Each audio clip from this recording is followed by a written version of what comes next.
우리 대부분이 기도할 때 우리가 기도하는 그 기도 제목에 굉장히 강조가 돼 있죠. 기도 내용을 막 쏟아내느라 거기에 기도 시간 대부분을 다 투자해요. 그런데 전도사님이 처음 신앙생활을 할 때 그때 기도가 뭔지 알려줬던 분이 이렇게 말을 해줬어요.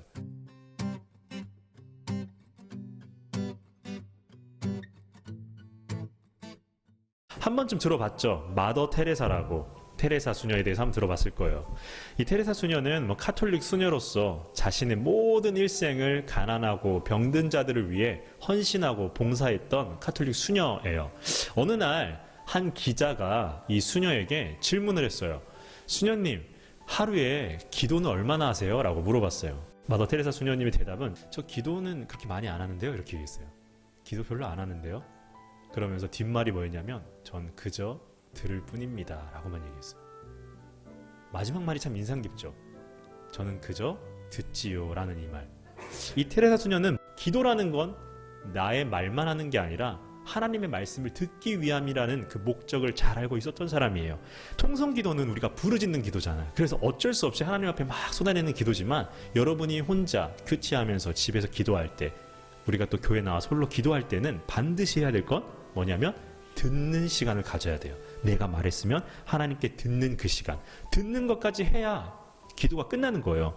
왜냐하면 기도의 주권은 기도를 하는 나한테 있는 게 아니라 내 기도를 들으시고 응답하시는 하나님께 있기 때문입니다. 그래서 우리는 들어야 해요. 이 기도의 주권이 하나님께 있다는 것을 잘 보여주는 기도가 바울의 이 축복 기도예요.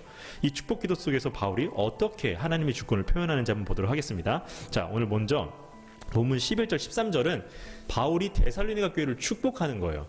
이 11절에서 13절은 이어지는 한 문장이기 때문에 서두인 11절을 잘 읽어보아야 됩니다. 우리 한번 읽어볼게요. 시작. 하나님 우리 아버지와 우리 주 예수는 우리 길을 너희에게로 갈 수 있게 하시오며. 아멘. 11절 내용을 잘 보면 내용 간단해요. 야, 니네한테 가고 싶다 이거예요. 왜냐면 3주밖에 안 있었잖아. 거기에 3주밖에 안 있었기 때문에 바울이 뭔가를 하는 둥 마는 둥 하고 떠났단 말이야. 근데 소문 두 가지 들렸어. 데살로니가 교회 힘들다고. 두 번째 소문은 근데도 잘하고 있다고. 얼마나 가고 싶었겠어. 그런데 이 11절을 원문으로 보잖아. 조금은 강조점이 달라요. 뭐가 다르냐면 한글로 읽으면 야, 바울이 정말 가고 싶어 하는구나 이게 느껴지는데, 원문을 읽어보면 어떤 느낌이냐면 가고 싶다는 마음도 있는데 강조점이 앞에 하나님 우리 아버지와 우리 주 예수에게 강조가 되어 있어요. 의미를 살려서 다시 읽으면 어떤 거냐면 우리를 너희에게로 인도하시는 분은 바로 하나님 우리 아버지시며 우리 주 예수시여, 이런 말이야. 그러니까 내 기도를 들어주는 그분에게 강조가 되어 있어요. 기도 시작부터. 기도의 주권을 갖고 계신 분이 누구라는 걸 알고 있었다는 거죠. 우리가 기도할 때는 어때요? 전도사님도 사실 그래요. 우리 대부분이 기도할 때 우리가 기도하는 그 기도 제목에 굉장히 강조가 되어 있죠. 기도 내용을 막 쏟아내느라 거기에 기도 시간 대부분을 다 투자해요. 그런데 전도사님이 처음 신앙생활을 할 때 그때 기도가 뭔지 알려줬던 분이 이렇게 말을 해줬어요. 기도는 하나님과 대화라고. 근데 대화가 뭐예요? 대화를 사전적인 의미를 쫙 찾아보면 마주 대하여 서로 이야기를 주고받는 거라고 돼 있어요. 주고받는 거. 여러분이 친구나 가족이나 선생님이나 전도사님 여러 사람들과 대화하는 그거, 이야기를 주고받는 거. 대화할 때 내가 말했으면 그 다음 상대방 말을 듣는 거. 이게 대화예요. 그럼 기도가 하나님과의 대화라면 어떻게 하는 거예요? 여러분이 친구랑 하는 그 이야기를 하나님과 하면 되는 거예요. 하나님께 얘기했어. 그 다음 어떻게 해야 돼요? 이젠 들어봐야죠. 하나님이 무슨 말씀을 하시는지. 근데 우리는 왜 들어야 되냐라고 또 물을 수가 있겠죠. 왜 들어야 되냐. 한 가지 예를 들면 건반이 있어요. 근데 건반만이 낼 수 있는 소리가 있단 말이죠. 그런데 어느 날 건반이 드럼이 너무 부러운 거야. 나도 드럼 소리를 내고 싶어. 그래서 어떻게 하냐면 건반을 쾅쾅 누르기 시작한 거지. 그럼 어떻게 돼요? 소리 잃어버리고 심지어 드럼 소리도 못 내요. 내 것도 잃어버리고 내가 원하는 것도 못 가지는 거. 완전 절망적이죠. 하나님이 여러분들에게 말씀하고 있는 거예요. 너만이 낼 수 있는 소리가 있다고. 너만이 갖고 있는 색깔이 있다고. 너만 할 수 있는 게 있다고. 그것을 말해주고 싶은데 내 이야기만 쏟아내고 내 시선과 내 생각과 내 마음은 어디 있냐면 주변에 있는 거예요. 주변을 계속 둘러봐.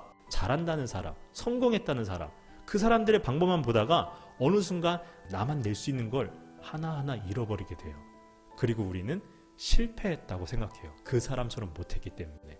하나님은 근데 그걸 말하지 않아요. 너만 할 수 있는 게 있고 너만 갈 길이 있다고. 그래서 우리는 들어야 되는 거죠.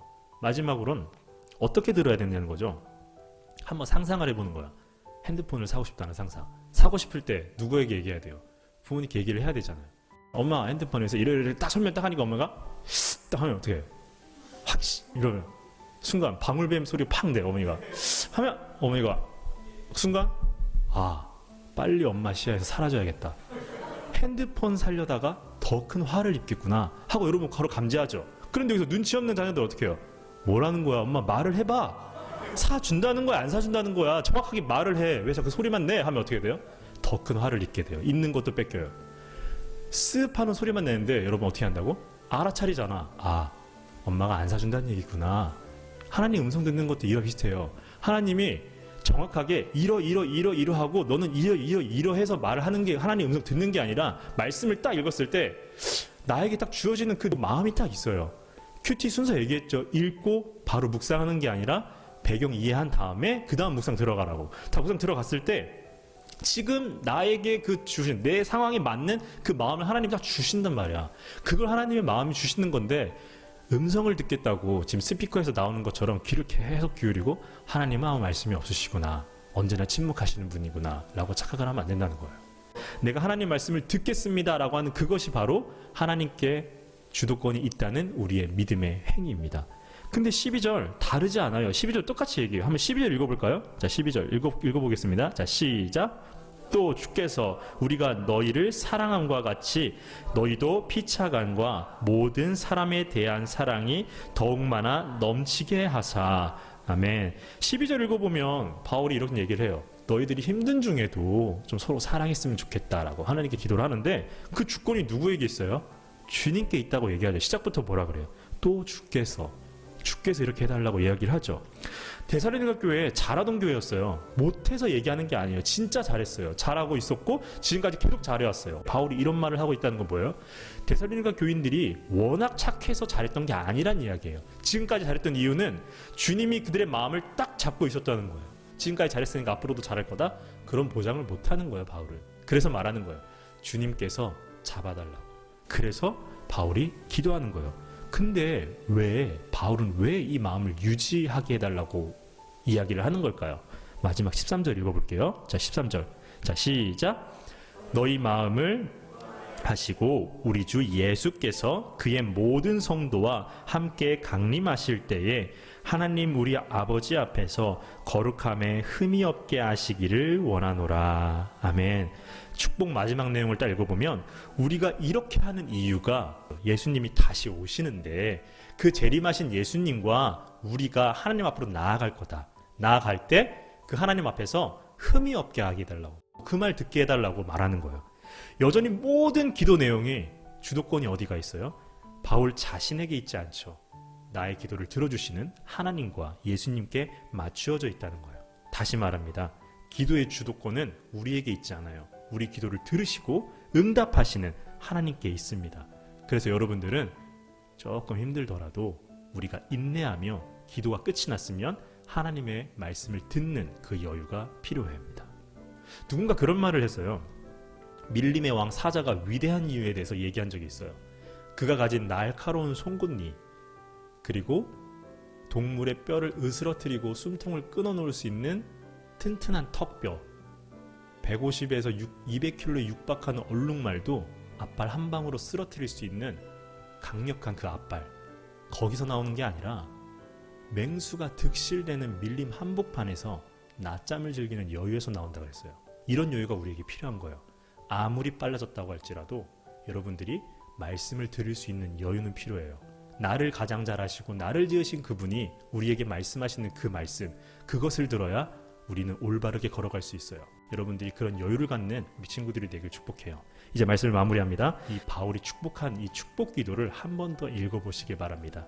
이 기도를 읽어보고 기도의 주권이 누구에게 있는지 깨닫고 언제 어디서나 말씀하시는 하나님의 음성을 따라 걸어가는 우리 들음리들 청소년들이 되길 주님의 이름으로 축복해요.